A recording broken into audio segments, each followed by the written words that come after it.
Bismillah ar-Rahman ar-Rahim. Good evening. You are watching the news from the Sultanate of Oman television. First, the headlines. The Sultanate in Egypt discussed activating information technology and facilitating work procedures and regulations in the government sector. Oman International Medical Conference discusses the latest developments and researches related to internal diseases. Now what we have here is... The UN Security Council says it is concerned after the Houthi movement in Yemen and declares its readiness to take further steps if UN-led negotiations are not immediately resumed.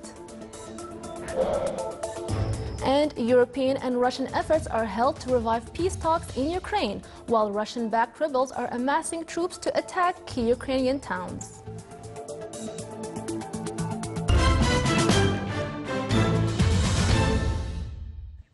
Those were the headlines. Now for the news in detail. The Sultanate took part in the Munich conference held in Germany by a delegation led by His Excellency Yusuf bin Alawi bin Abdullah, Minister responsible for foreign affairs. The participants discussed in the conference, which started its activity yesterday, three main issues related to the crisis in Ukraine, the war against Daesh, and international system collapse. They also discussed nuclear negotiation with Iran, crisis in Syria, and refugees, as well as a speeding spread of Ebola virus in West Africa and the war against terrorism through websites. An official session of talks was held between the Ministry of Civil Service and the Ministry of Planning and Following Up of Egypt. They discussed enhancing bilateral cooperation existing between the Sultanate and Egypt in administrative and human resources development, as well as activating information technology and facilitating work procedures and regulations in the government sector. They also dealt with ways of activating a memorandum of understanding signed between the two sides on encouraging cooperation between the two parties in employment, development, training, consultancy, and attracting international house of expertise for human resources development between the two countries. The Omani side was led by His Excellency Sheikh Khalid bin Umar bin Said Al Marhoun, Minister of Civil Affairs, while the Egyptian side by His Excellency Dr. Ashraf Al Arabi, Minister of Planning and Following Up.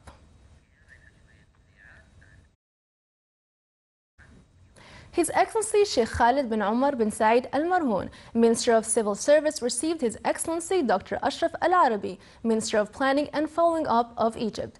During the meeting, the Minister of Civil Service stressed the strength of the brotherly relations tying the two countries and the importance of such visits to boost bilateral cooperation existing between the two countries in various levels, particularly in the fields of administrative and human resources development, pointing out the significance of continuation for the partnership between the two sides in the administrative spheres. From his side, the Egyptian minister hailed the good reception and generous hospitality he and the delegation were accorded in the Sultanate, as well as the level of good relations between both countries in all aspects related to administrative development. The Oman International Medical Conference started in Muscat today. It was organized by the medical section at the Royal Hospital with the participation of a group of experts in medical field from inside and outside the Sultanate. It came to discuss the latest developments and researches related to internal diseases, diabetes, blood diseases, and others. The conference aimed to gather the medical experts so as to exchange experiences in this field.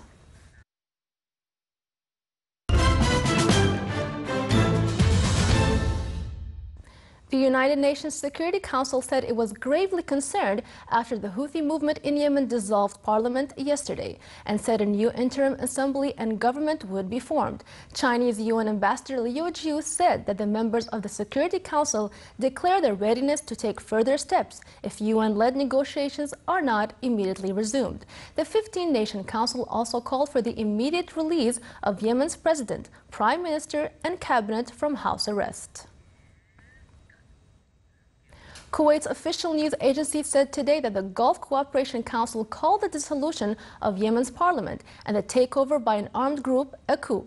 A senior State Department official said yesterday, after meetings with U.S. Secretary of State John Kerry, that concerned Gulf Arab states called on the international community to take a stronger position on Yemen and expressed concern about the political instability there. Meanwhile, the special advisor of the UN Secretary General on Yemen, Jamal bin Omar, has been in negotiations with all sides to find a solution to end the current political crisis. A bomb exploded outside the Republican Palace in the Yemeni capital Sana'a today and wounded 3 militiamen guarding it. The attack raised tensions a day after the Houthi militant group dissolved parliament and formally took power of the country. Separately, thousands of demonstrators gathered in 3 cities in central Yemen to protest the Houthis seizing power. Houthi gunmen dispersed dozens of activists near the capital's main university by firing into the air. 4 Houthi fighters were killed in a suspected Al-Qaeda militants attack in the southern Al-Baida province yesterday, while army forces clashed with tribesmen and Al-Qaeda fighters in a neighboring district.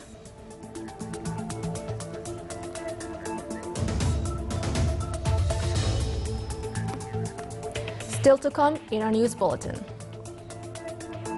With the participation of 75 competitors from various countries of the world, the mountain bicycle race concluded in the wilaya of Al-Hamra.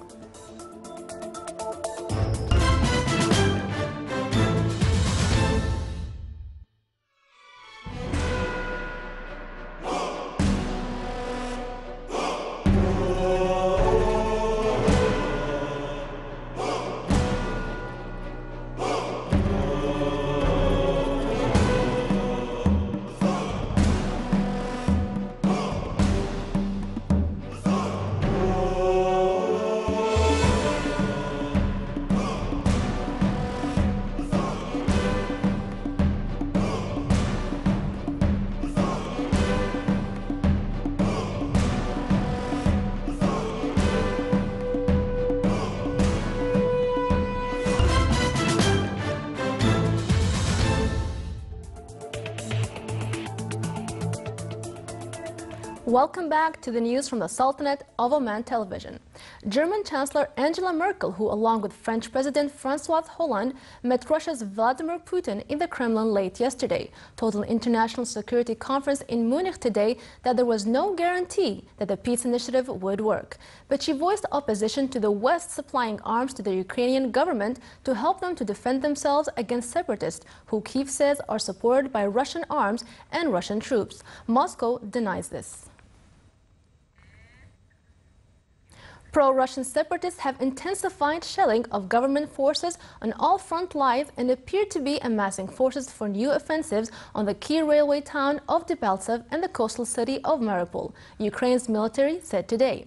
5 Ukrainian soldiers have been killed and 26 wounded in fighting in the past 24 hours. Separatist gains against Kyiv government forces in eastern Ukraine, particularly a rebel advance on Debaltseve to the northeast of the regional center of Donetsk, have given impetus to a Franco-German initiative to try and strike an 11th-hour deal with Russia to end Ukrainian crisis. More than 5,000 civilians, Ukrainian soldiers, and pro-separatist fighters have been killed since a separatist rebellion erupted in Ukraine's eastern territories in April. Multiple bombings in the Iraqi capital today killed more than 36 people hours before the city's longtime curfew was set to come to an end. Police officials said a suicide bomber targeted a street filled with hardware stores, killing 22 people and wounding at least 45. An eyewitness said one nearby restaurant was filled with women and children, many of whom were killed in the blast. The second attack took place shortly afterward in central Baghdad's popular Sharjah market. Police said 2 devices detonated 25 meters apart from one another at the market, killing at least 11 people and wounding 26. Also at the Abu Chir market on a block of southwestern Baghdad, at least 4 people were killed and 15 wounded when a bomb detonated outside an indoor food market. Aviation Safety Council officials said after a preliminary study of black box flight recorders that the crew of a twin-propeller Trans-Asia plane, which crashed into a ravine in Taipei, killing 35 people, had lost power in one engine but shut down and restarted the other. The reason for the pilot's action was unclear, but a combined lack of thrust caused the almost new turboprop ATR 72-600 to stall soon after takeoff. The plane, which can fly on one engine, was carrying 58 passengers and crew when it lurched nose up between buildings, clipped an overpass and a taxi with one of its wings, and then crashed upside down into a shallow river on Wednesday. 15 people survived. The cockpit data and voice recorders showed that the plane warned 5 times of stalling before the crash in the center of Taipei. The right engine entered a state called auto feather, in which it reduced thrust to the propeller. The flight crew then reduced power to the left engine, turned it off and attempted to restart it, but it did not gain enough thrust.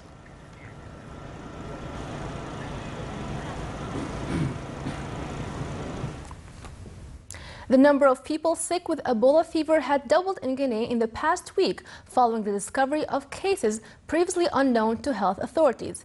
A Guinea health official said about 24 new suspected and confirmed Ebola cases were recorded in the past 2 weeks, taking the total number to 53 as of yesterday. The new cases highlights difficulties authorities in the 3 worst-hit West African states, Guinea, Sierra Leone and Liberia, face in trying to curb the spread of the epidemic that has killed nearly 9,000 people. Thought to be declining at the start of 2015, the number of new Ebola cases rose in all 3 countries for the first time this year in the past week, the World Health Organization said on Thursday. Some 36 villages in the south and western forest region of Guinea, where the first case of Ebola was recorded, had previously been inaccessible to health officials because villagers sometimes used violence to stop health workers.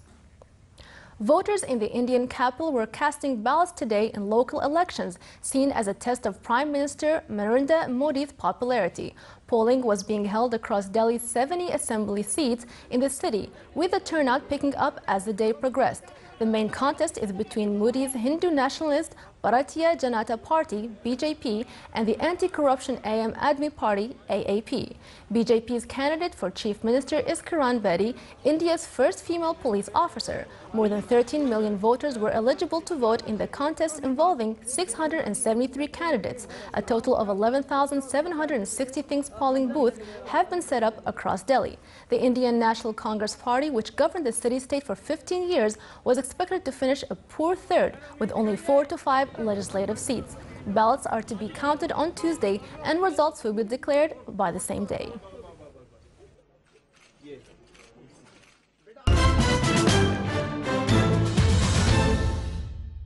With the participation of 75 competitors from various countries of the world, the mountain bicycle race concluded in the Wilaya of Al Hamra. It was organized by Oman Sail Project with the support of the Ministry of Tourism under the supervision of Omani Bicycle Committee. The 5-day race witnessed a tough competitive spirit from the participants crossing mountainous areas in the wilayas of Nizwa, Bahla, Hamra, Rustaq and Ibri.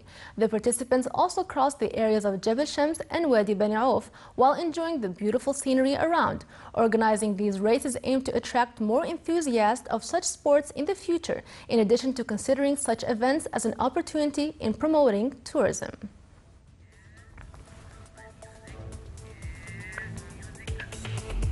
Now for the general weather forecast. Clear skies will prevail over the Sultanate with chances of low clouds over the governorate of Musandam, Hajar Mountains and nearby areas, with chances of scattered rainfall and chances of low clouds and fog in the governorate of Wusta. Winds will be easterly to southeasterly light to moderate. Seas will be slight to moderate along the Sea of Oman and the coast of the governorate of Musandam with a maximum wave height of 1.5 meters, while it will be slight along the coast of the Arabian Sea with a maximum wave height of 1.25 meters.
This is the Sultanate of Oman television. Before we end tonight's bulletin, here are the main points once again.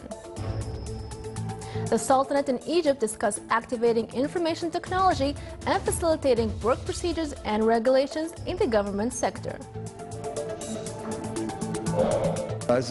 Oman International Medical Conference discusses the latest developments and researches related to internal diseases. Now what we have here is... The UN Security Council says it is concerned after the Houthi movement in Yemen and declares its readiness to take further steps if UN-led negotiations are not immediately resumed. And European and Russian efforts are held to revive peace talks in Ukraine, while Russian-backed rebels are amassing troops to attack key Ukrainian towns. With that, we come to the end of tonight's news bulletin. From all of us here at the newsroom and the studios, it's good night.